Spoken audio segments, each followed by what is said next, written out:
while everyone around them is grinding for a bigger paycheck, a promotion, a nicer car. There's a quiet group of people who just don't chase money. And psychologists say their minds may be wired for something most people spend their whole lives looking for and never find. Stick with me, because by the end of this, you might realize you're one of them. Because not chasing money doesn't make you lazy. It doesn't mean you lack ambition.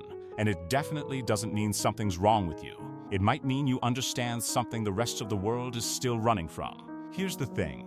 We live in a culture that quietly measures your worth by your income. So choosing not to chase money isn't just unusual, it's almost rebellious. But the psychology behind it is far more interesting than they just don't care. Because there are actually 3 kinds of people who stop chasing money. And the third one might change the way you look at your entire life. The first group chased once. Hard, maybe they watched a parent work themselves into the ground. 80-hour weeks, missed birthdays, dinners eaten standing up, only to retire exhausted, with a good pension and a body too tired to enjoy it. Or maybe they did it themselves. They hit the target, got the raise, bought the thing, and felt almost nothing. Psychologists have a name for that emptiness after the win. It's called the hedonic treadmill. Every new level of success quickly becomes your new normal, so the satisfaction evaporates, and you're left chasing the next hit just to feel okay again. And there's real data behind this.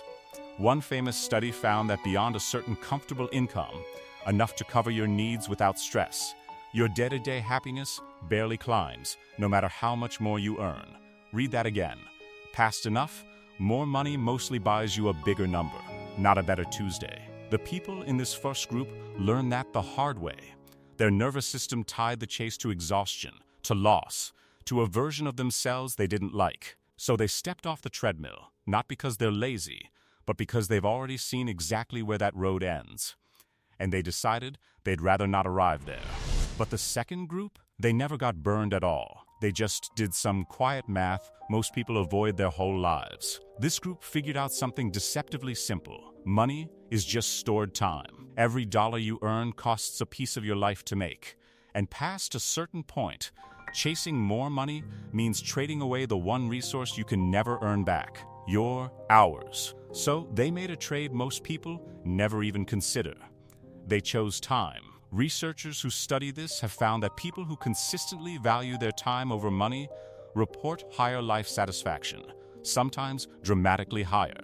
Psychologists even have a term for it: time affluence, feeling rich in hours instead of dollars. These are the people who will turn down the promotion that comes with 60-hour weeks, who will drive the older car so they can afford a slower life, who look at someone climbing frantically and think, I already have the thing you're working so hard to eventually buy. A free afternoon. And here's what's easy to miss about them. They're not unambitious. They're deeply ambitious. They're just ambitious about their life instead of their bank account. Their goal was never a number. Their goal is a Tuesday morning with nowhere to be.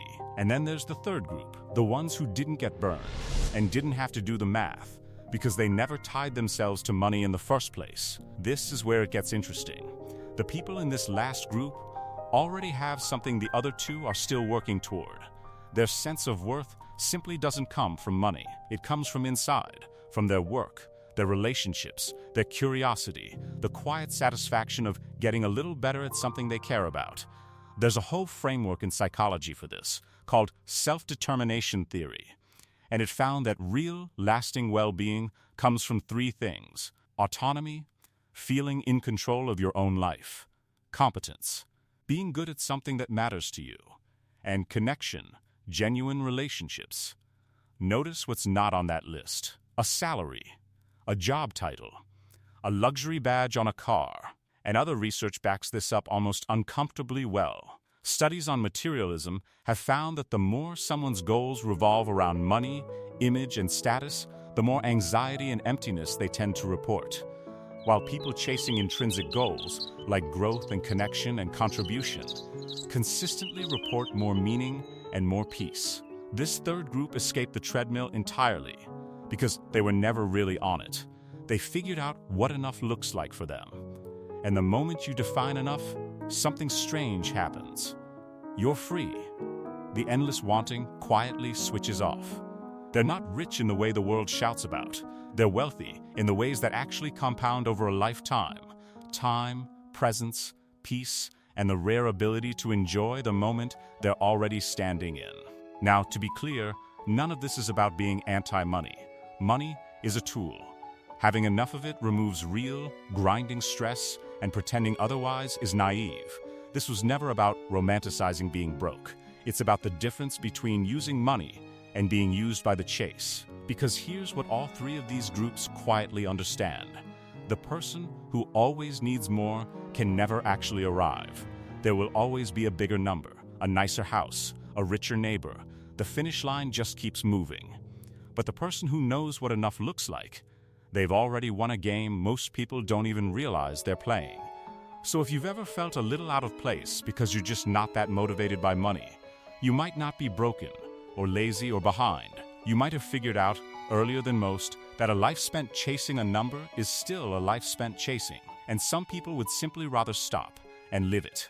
So, which one are you? The one who got burned? The one who guards their time? Or the one who's quietly, genuinely free? Tell me in the comments. I read them. And if any part of this felt like it was describing you, you'll want the next one, the psychology of people who don't chase relationships, because it turns out the exact same wiring shows up there too. Subscribe, and I'll see you in that one. You're in good company here.